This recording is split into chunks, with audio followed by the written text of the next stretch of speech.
Hi friends, welcome back to our channel. ഇന്ന് നമുക്ക് വളരെ എളുപ്പത്തിൽ ഇടിയപ്പം തയ്യാറാക്കി എടുക്കുന്നത് എങ്ങനെയെന്ന് നോക്കാം. ഈ ഇടിയപ്പം തയ്യാറാക്കുന്നതിന് വേണ്ടിയിട്ട് ഞാനിവിടെ ഒരു അടി കട്ടിയുള്ള പാത്രമാണ് വെച്ചിരിക്കുന്നത്. അതിനകത്തേക്ക് ഒരു 3.25 കപ്പ് വെള്ളം എടുത്തിട്ടുണ്ട്. അതായത് 1 കപ്പ് അരിപ്പൊടിക്ക്, വറുത്ത അരിപ്പൊടിക്ക് 1.25 കപ്പ് വെള്ളമാണ് ഇടിയപ്പത്തിന് വേണ്ടത്. അപ്പൊ അത് തിളപ്പിക്കാനായിട്ട് വെച്ചിട്ടുണ്ട്. ഇതിലേക്ക് ആവശ്യത്തിനുള്ള ഉപ്പിട്ട് കൊടുക്കാം. ഞാനൊരു 3/4 ടീസ്പൂൺ ഉപ്പിട്ട് കൊടുക്കട്ടെ കേട്ടോ.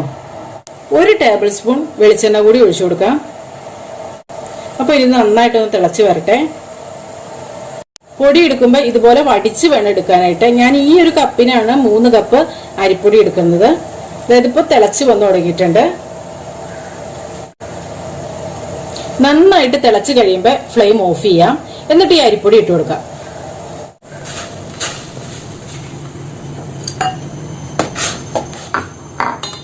അപ്പൊ കുറേശ്ശെയായിട്ട് പൊടിയിട്ട് മിക്സ് ചെയ്തെടുക്കാം കേട്ടോ.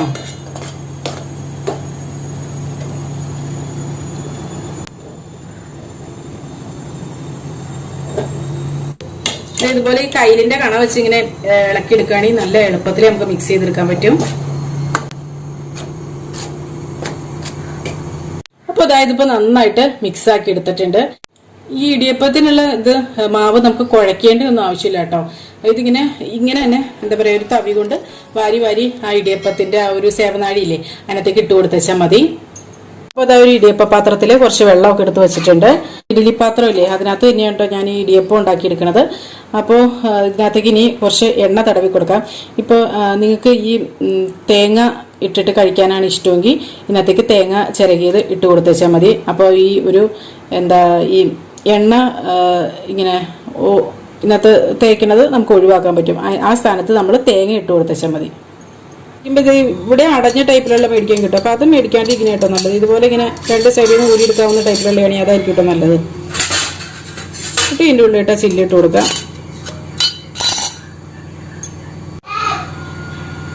ഇനി ഇതിൻ്റെ അകത്തേക്ക് കുറച്ചൊരു ഓയിൽ ഒന്ന് തേച്ച് കൊടുക്കാം കേട്ടോ.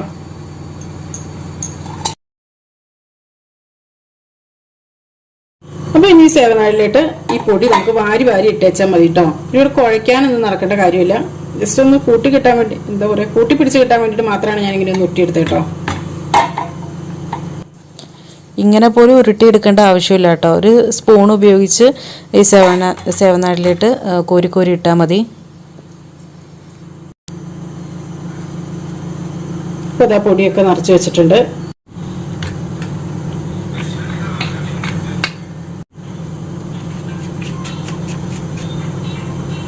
അപ്പോൾ അതായത് ഇനി ഇതിനകത്തേക്ക് വീച്ചി ഇങ്ങനെ വച്ചു കൊടുക്കാം.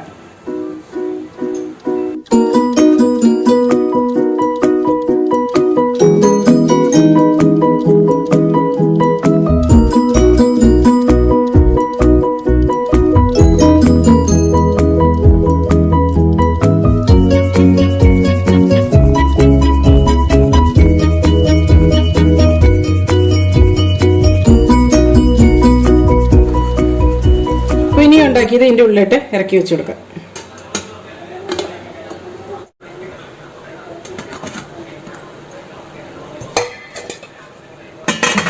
ഇനി ഇത് സ്റ്റൗവിൽ വെച്ച് ഒരു 8 മിനിറ്റ് വേവിച്ചെടുക്കാം.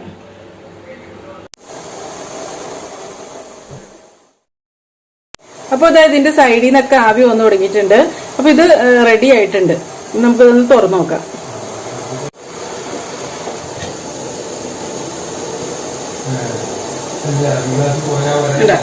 കയ്യിലൊന്നും ഒട്ടിപ്പിടിക്കണമൊന്നുമില്ല. അപ്പൊ ഇത് വെന്തിട്ടുണ്ട്. അപ്പൊ ഞാൻ ഈ ചൂടോടുകൂടി ഇതിനകത്ത് ഇറക്കി എടുക്കാം കേട്ടോ.